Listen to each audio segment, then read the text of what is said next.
Hey, what's going on, everybody? This is Chris here, and today is August 26, 2021.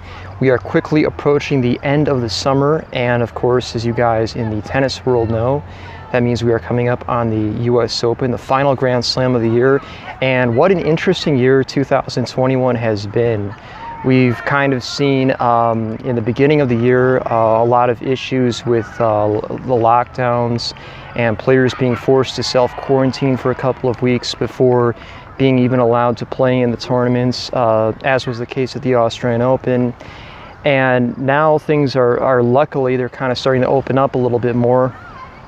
But it's been very interesting in the tennis world because, as you guys I'm sure know, Novak Djokovic has won the last 3 Grand Slams, and he's attempting to become the first person in over 50 years to win the calendar year Grand Slam, to achieve that this year by winning the US Open and winning all 4 major events. And it's a really surreal moment, I think, for a lot of us tennis fans right now because, you know, I mean, it's been such a long time since Rod Laver was able to do this back in 1969. But really, when you stop and think about it, tennis is completely different from back during that time period. I mean, apart from the fact that obviously Laver played with wood rackets and everyone in his time period did as well, the surfaces were completely different back then. You know, you had most of these tournaments were held on grass, or they might have been held indoors, and there weren't as many hard court venues for players to really specialize on, and there wasn't as much variety in terms of the surfaces. Yes, there was, you know, the French Open and the clay courts, and obviously Wimbledon was grass, but the Australian Open was grass back then, and the US Open was also played on grass. So it was a completely different time period and a completely different set of circumstances. I think what Djokovic is attempting to do here is really amazing, because he's going to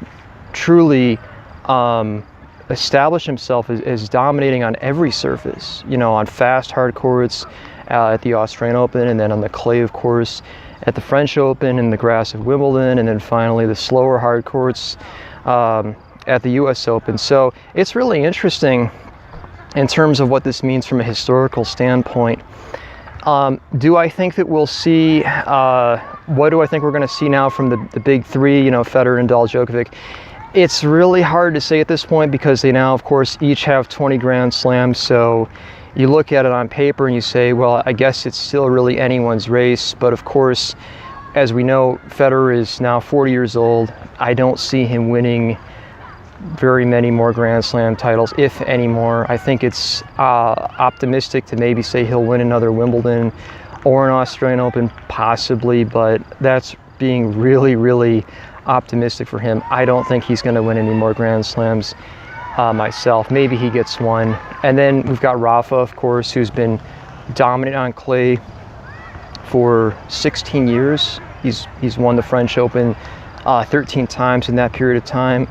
Of course, he lost for just the second time, technically, at the French Open this year. So you have to think, you know, he's 35 now, he'll be 36 next year. How many more years can he continue to win the French? And then you've got Djokovic, who appears to be in a position where he could just really keep on winning Grand Slams for the next couple of years. So Djokovic is in a position right now where it's very possible he may win, let's say, a couple Grand Slams next year. He may win another 3 to 5 after that, and he could wind up having over 25 Grand Slams by the time he retires. I don't really see him getting to a level like, you know, 30 Grand Slams. I know some people have been suggesting he might get to that, but I do think at some point here the next gen is going to have something to say about all that. But I don't see Djokovic as winning probably more than 25 or so.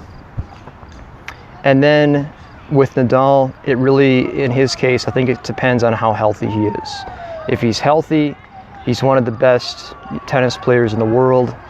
I could see him possibly finishing with more slams than Djokovic, but for that to happen, something would really have to go wrong with Novak right now, because he's just playing so much better than Nadal, and Nadal has really had to depend on winning the French and the US Open in more recent years. So for him to end up with the most slams, he's going to have to do obviously better at the Australian and also at Wimbledon as well. He'd have to probably start winning one of those again to guarantee that he would have the most amount of slams. But anyway, guys, we'd love to hear your thoughts.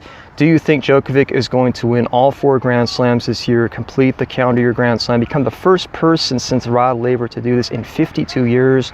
Or do you think the next gen is going to finally break through?